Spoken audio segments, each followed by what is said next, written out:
Baik, kita nak terus saja kongsikan tentang perkongsian kali ini, nak membawakan kepada anda tentang salah satu daripada aktiviti yang telah pun disusun daripada pihak Kementerian Kesihatan Malaysia KKM, iaitu tinjauan kebahasaan kesihatan dan morbiditi penyakit berjangkit. Dan untuk pengetahuan kalian, survey yang telah pun dijalankan ini bermula pada tahun 1986 dan diadakan sebanyak 10 tahun sekali. Tetapi bermula 2011 mereka menjalankan untuk tinjauan ini setahun sekali. Baik, untuk memperkatakan tentang tinjauan kebahasaan kesihatan dan morbiditi penyakit berjangkit, bersama dengan saya di studio sekarang ini, saya nak kenalkan kepada kalian, kita bersama dengan Dr. Nur Aliza binti Lodz, Pegawai Perubatan Institut Kesihatan Umum Kementerian Kesihatan Malaysia. Dan di sebelah kiri saya, Encik Muhammad Hatta bin Abdul Muttalib, Pegawai Kesihatan Persekitaran Institut Kesihatan Umum KKM. Terima kasih kepada kalian berdua. Baik, kita nak terangkan kepada penonton, mungkin mereka tidak biasa lagi tentang tinjauan yang telah pun dijalankan daripada pihak KKM sendiri. Sebagai pemulanya, mungkin boleh kongsikan tinjauan kebahasaan kesihatan dan morbiditi ini, apakah yang dimasukkannya? Okey, untuk NHMS ni kalau ikut, kita dah start daripada 1986, tapi start daripada 2011 memang kita buat every year lah. Dan kajian ini dijalankan oleh Kementerian Kesihatan Malaysia. Dan pada tahun ini dengan keadaan pandemik COVID, tema kita NHMS pada tahun ini adalah berkaitan dengan penyakit berjangkit. Coincidentally jugalah. Jadi COVID-19 merupakan topik utama di bawah NHMS dan begitu juga dengan hepatitis B dan C. Jadi untuk kajian pada tahun ini kita ada dua fasa, iaitu fasa 1 which is the seroprevalence survey, yang pengambilan darah, dan fasa 2 ada sesi untuk kita temu ramah melalui telefon. Dan kalau sebelum ini tinjauan yang dijalankan adalah penyakit yang tidak berjangkit, kalau sebelum ini, tetapi untuk tahun ini berbeza. Mungkin boleh kongsikan antara fokus utama pada tinjauan kali ini, Doktor. Okey. Untuk tahun ini kita punya fokus memang kita nak tengok penyakit yang berjangkit. So bila kita tengok penyakit berjangkit kebetulan dengan COVID, jadi kita nak buat survey berkaitan dengan antibody COVID. So kajian kali ni selain daripada antibody COVID ni, kita buat juga pasal hepatitis B dan juga hepatitis C. Itu untuk yang pertama, fasa pertama. Tapi untuk fasa kedua, kita ada soalan tentang HIV, dengue, malaria. Lepas tu ada antibiotic use juga. Okay, so this is the modules yang kita ada untuk kita punya NHMS tahun ni lah. Itu berbeza sikit lah berbanding tahun-tahun yang sebelumnya.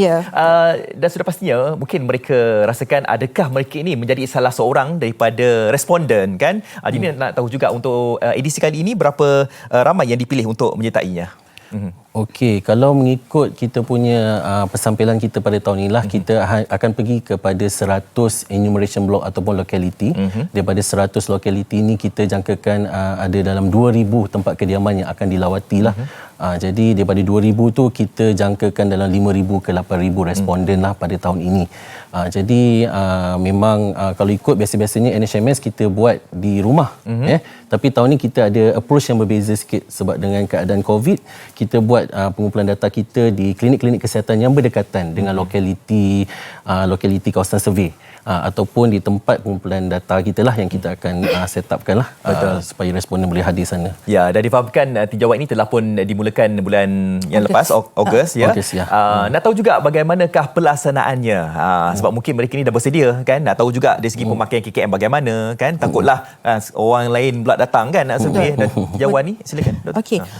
Untuk kita punya NHMS ni, memang kita dah ada 12 pasukan lah. Satu Malaysia kita ada 12 pasukan. 4 di Borneo dan juga 8 di Semenanjung.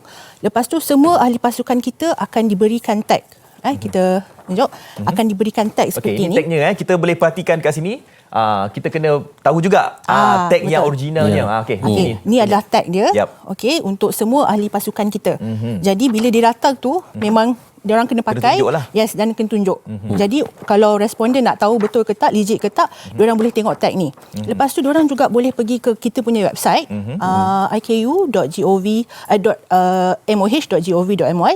Yang ni untuk tengok whether betul-betul ke nama diorang ni ada dalam website kita.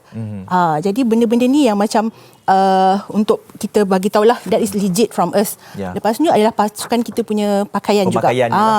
So diorang akan pakai vest, seperti ni. So ni adalah pemakaian yang diorang akan pakai. Lepas tu, as we know, untuk COVID ni, kita dah bagi tahu dekat pasukan kita untuk pakai face mask dan face shield lah kalau pergi ke rumah-rumah responden.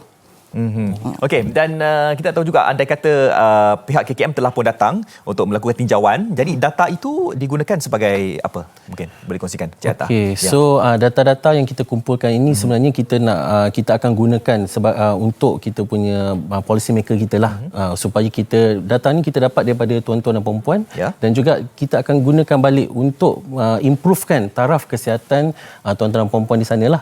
Jadi pada tahun ini berkaitan dengan COVID-19, hepatitis B dan C. So kita nak tengok apa masalah-masalah berkaitan dengan COVID-19, hepatitis B, hepatitis C, supaya kita boleh memastikanlah orang awam ada akses terhadap rawatan bagi hepatitis B dan C, dan juga untuk COVID supaya kita dapat memastikan orang kita mendapatkan rawatan yang selanjutnya sebelum menjadi lebih kritikal atau kronik lah terutama yang hepatitis B dan C itulah kita nak elak daripada kita punya pesakit daripada menjadi kronik.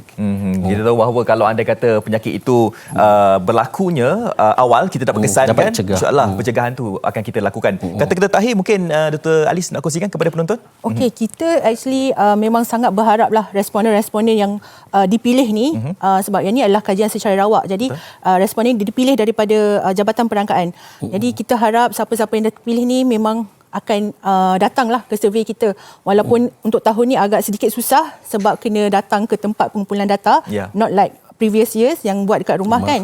So tahun ni walaupun dengan kekangan-kekangan ini, kita minta untuk responden datang ke pusat pengumpulan data kita. Betul, kita harapkan responden yang mungkin KKM datang ke rumah dapat memberikan kerjasama lah kan. Sebab apa? Sebab kita dapat melakukan pencegahan daripada perkara ataupun penyakit ini terus merebak. Jadi saya ucapkan terima kasih kepada Dr. Nur Aliza, Pegawai Perubatan Institut Kesihatan Umum Kementerian Kesihatan Malaysia, dan juga terima kasih juga Encik Muhammad Hatta Abdul Muttalib, Pegawai Kesihatan Persekitaran Institut Kesihatan Umum KKM, yang sudah hadir bagi berkongsi tentang tinjauan kebahasaan kesihatan dan morbiditi penyakit berjangkit. Baik.